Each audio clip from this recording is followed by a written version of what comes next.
जय गुरुदेव। गुरु ब्रह्मा गुरु विष्णु गुरुदेवो महेश्वर गुरु साक्षात परब्रह्म तस्मै श्री गुरुवे नमः। ओम बालाक मंडला भासां चतुर्बाहुं त्रिलोचनां पाशांकुशवरा भीतिर्धारयन्तीं शिवां भजे। या देवी सर्वभूतेषु वृत्ति रूपेण संस्थिता नमस्तस्यै नमस्तस्यै नमस्तस्यै नमो नमः।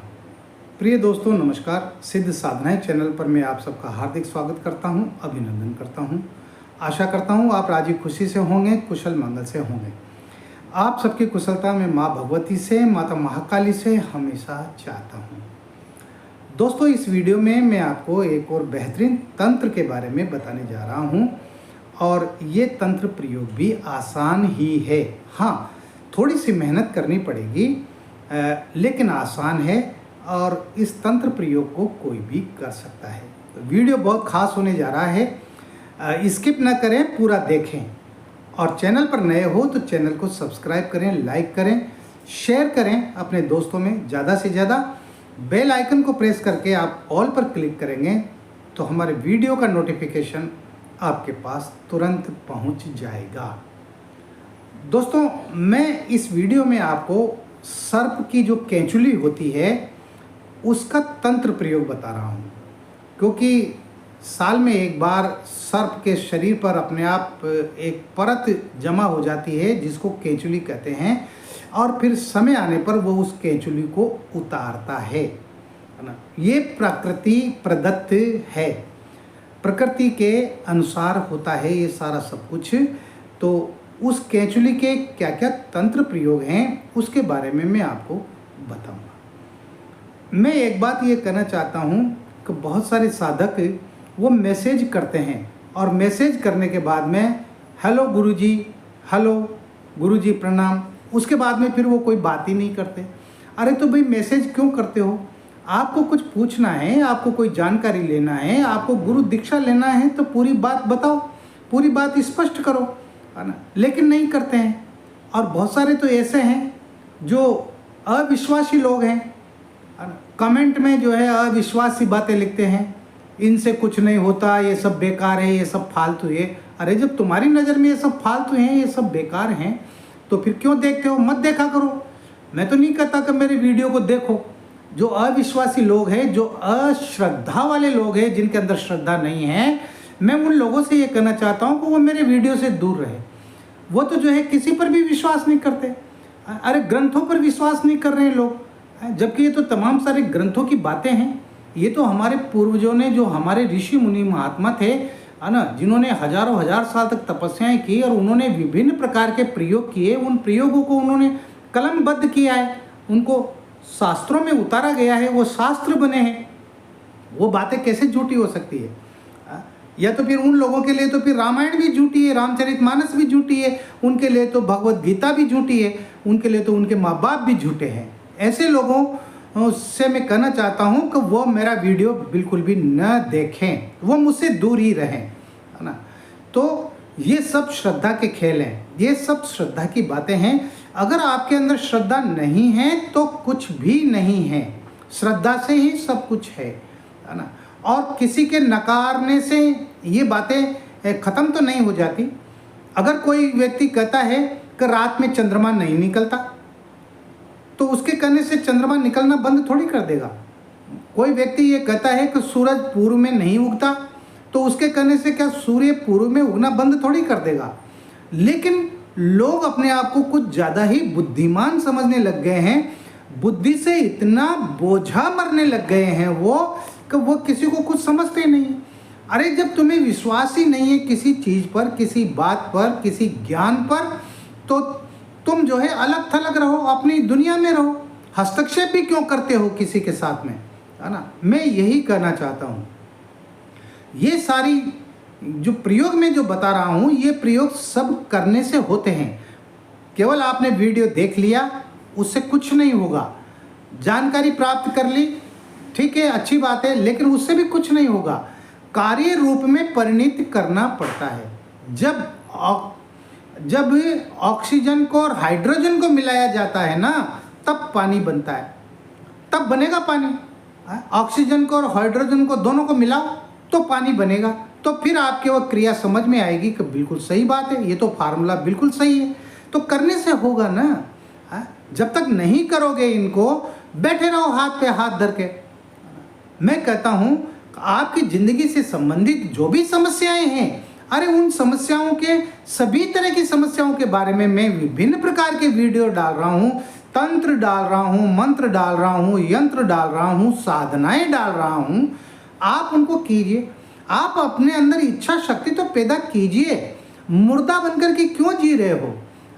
मुर्दा बनकर के जीना वो कोई जिंदगी में जीने में जीना नहीं है ना।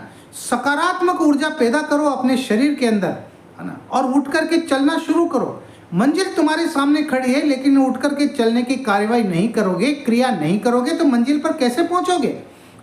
रास्ते में कई सारे कंकड़ पत्थर भी मिलेंगे, कांटे भी मिलेंगे, कई तरह के जो है कंदराएं भी मिलेगी, खो भी मिलेंगे, पहाड़ पर्वत भी मिलेंगे। उन सबको पार करना होगा, तब जाकर के मंजिल पर पहुंचोगे। ये जिंदगी तो दुखों से भरी हुई है। इस जिंदगी में कदम कदम पर दुख है, संकट है, तकलीफ है, और उनका रोने से कुछ नहीं होगा। बैठ करके अगर उन तकलीफों को रोते रहोगे, किसी अपने साथी के साथ शेयर करते रहोगे, यार मुझे तो ये तकलीफ है, मुझे तो ये परेशानी है, मेरे तो ये हो रहा है, वो हो रहा है, उससे कुछ नहीं होगा। आपको आगे बढ़ करके उस तकलीफ को समाप्त करने का उपाय करना पड़ेगा। तो इन उपायों को कीजिए आप, है ना। मैं कोई ये प्रयोग डाल रहा हूँ तो कोई ऐसे ही थोड़ी डाल रहा हूँ, अरे ये सारे प्रामाणिक प्रयोग डाल रहा हूँ। किसी व्यक्ति को अगर एक बार में ये प्रयोग नहीं होता है, सिद्ध नहीं होता है, तो 2 बार करो, 4 बार करो, 5 बार करो, है ना। पूरे विश्वास के साथ करो, अपने आप हो जाएगा। हजारों हजार लोग कर रहे हैं, उनसे कैसे हो रहे हैं? तो ये सब श्रद्धा की बातें हैं, विश्वास की बातें हैं। आप लोगों को पूरे धैर्य के साथ, पूरी श्रद्धा के साथ इन प्रयोगों को करना चाहिए। मैं आज आपको सर्प केंचुली के बारे में बता रहा हूँ। जैसा कि मैंने बताया, सांप के बदन पर केंचुली अपने आप आती है, और जब वो पक जाती है तो सांप उसको छोड़ता है। तो उस केंचुली के क्या क्या प्रयोग हैं वो मैं आपको इस वीडियो में बताने जा रहा हूँ। ध्यान से सुनिएगा।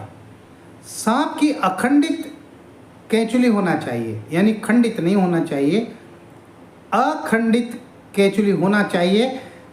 पीली बड़ी हरड़ होना चाहिए, मोर का पंख होना चाहिए, और पीली बड़ी कौड़ी होना चाहिए, है ना। ये तमाम सारी चीज़ें, ये आप किसी भी पूर्णिमा के दिन आप इनको एक लाल कपड़े में लपेटकर और अपने घर में रख दीजिए। जहां आप रुपया पैसा रखते हैं वहां पर रख दीजिए। आपके घर में धन धान्य की वृद्धि होती रहेगी, आपके घर में रुपया पैसा की कमी नहीं आएगी। ठीक है। अगर आपकी दुकान नहीं चल रही है, व्यवसाय नहीं चल रहा है, तो आप एक सांप की केंचुली को लाल कपड़े में लपेटकर और उसको जो है अपने दुकान में रख दें, अपने प्रतिष्ठान में रख दें, जहां आप व्यापार करते हैं वहां पर रख दें। आपका व्यापार चलेगा, बहुत अच्छी तरह से चलेगा। बहुत शानदार प्रयोग है। सांप की केंचुली वो अखंडित ही होना चाहिए।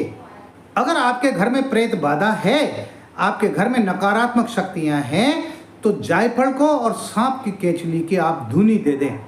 आग जला करके घर में, मकान के अंदर, और उसमें सांप की केंचुली डाल दें और एक जायफल डाल दें, उनकी धुनी दे दें, धुआं कर दें। आपके घर से किसी भी प्रकार की कोई प्रेत बाधा होगी, आपके घर में किसी भी प्रकार की कोई नकारात्मक शक्ति होगी, वो आपके घर से बाहर हो जाएगी। आपके घर में सुख शांति व्याप्त हो जाएगी। इस प्रयोग को आप किसी भी दिन कर सकते हैं।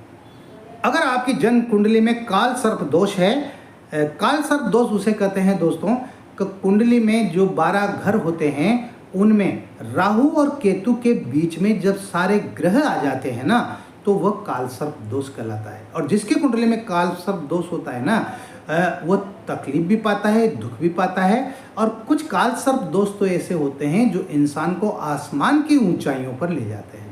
लता मंगेशकर की कुंडली में काल सर्प दोष था, और उस काल सर्प दोष ने लता मंगेशकर को पूरी दुनिया के अंदर बहुत बड़ी गायिका, स्वर कोकिला, विश्व कोकिला बना दिया। सचिन तेंदुलकर की कुंडली में भी काल सर्प दोष बताया जाता है, और वो काल सर्प दोष सचिन तेंदुलकर के लिए उपयोगी सिद्ध हुआ, और वो दुनिया का महान क्रिकेटर बन गया। इस तरह से काल सर्प दोष अच्छे भी होते हैं, बुरे भी होते हैं। या राहु जनित कोई पीड़ा है, राहु से संबंधित जो है आपकी कुंडली में किसी प्रकार का कोई दोष है, तो आप क्या करें, आपको रास्ते में कहीं भी सर्प की केंचुली मिल जाए तो उस केंचुली को ला करके आप अपने घर में स्थापित कर दें, रख दें, और ओम नमः शिवाय मंत्र का आप जप करें, रोजाना एक माला करें। उससे आपके जो काल सर्प दोष के जो पीड़ा है, जो परेशानियां हैं, या राहु जनित जो भी ग्रह दोष हैं, वो सब समाप्त हो जाएंगे। आपके घर में सुख शांति व्याप्त होने लगेगी। अगर कभी आपके सामने ऐसा मौका आ जाए, ऐसा चांस उत्पन्न हो जाए कि सांप अपनी केंचुली छोड़ रहा है ना, ऐसा अगर संयोग बन जाए, ऐसा अगर योग बन जाए, तो आप उस सांप को कभी छेड़े नहीं, उसको भगाए नहीं, है ना, बल्कि उसको नमस्कार करके आप वहाँ से निकल जाएं। अगर आपने ऐसे समय में जब सांप अपनी केंचुली को छोड़ रहा हो और आपने उसको किसी भी प्रकार की कोई हानि पहुंचा दी, तो यूं समझ लो आपकी जिंदगी में संकटों के बादल घिर आएंगे। आपके जीवन में इतने संकट आएंगे जिसकी आप कल्पना भी नहीं कर सकते। मैं आपको डरा नहीं रहा हूं, मैं आपको सावधान कर रहा हूं। इसलिए जब सांप केंचुली छोड़ रहा हो और अगर उस समय वो आपको नजर आ जाए, तो उसको प्रणाम करके वहाँ से चुपचाप निकल ले। मैं ये कहना चाहता हूँ। अगर किसी व्यक्ति को या महिला को संग्रहणी रोग है, तो उस संग्रहणी रोग में जो गेहुए रंग का जो सांप होता है ना, गेहुए कलर का जो सांप होता है, उस सांप की केंचुली को और जो है नीले रंग के कपड़े में उसको बांध करके और वो अपने पेट में बांध ले, यानी कमर में बांध ले, तो संग्रहणी रोग से राहत मिलती है, संग्रहणी रोग दूर हो जाता है। अगर आप चाहते हैं कि आपके ऊपर माता लक्ष्मी की असीम कृपा बने, माता लक्ष्मी की अनुकंपा बने, तो आप ऐसी स्थिति में क्या करें, आपको जो है सांप की अखंडित केंचुली, मोर का पंख और पीली बड़ी हरड़, ये जो है पीले रंग के कपड़े में बांधकर लपेटकर और आप अपने घर में रख लें।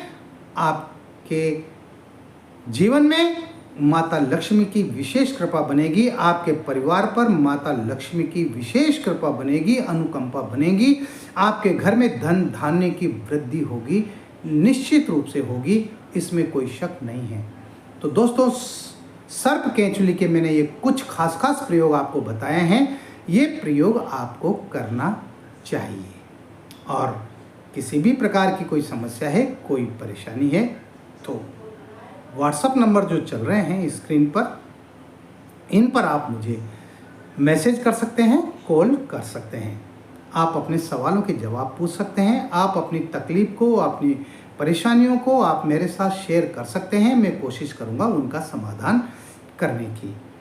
तो इस वीडियो में इतना ही। मिलते हैं फिर एक नए वीडियो में नई जानकारी के साथ, नए प्रयोगों के साथ। तब तक बने रहिए सिद्ध साधनाएं चैनल पर, जो आपका अपना है।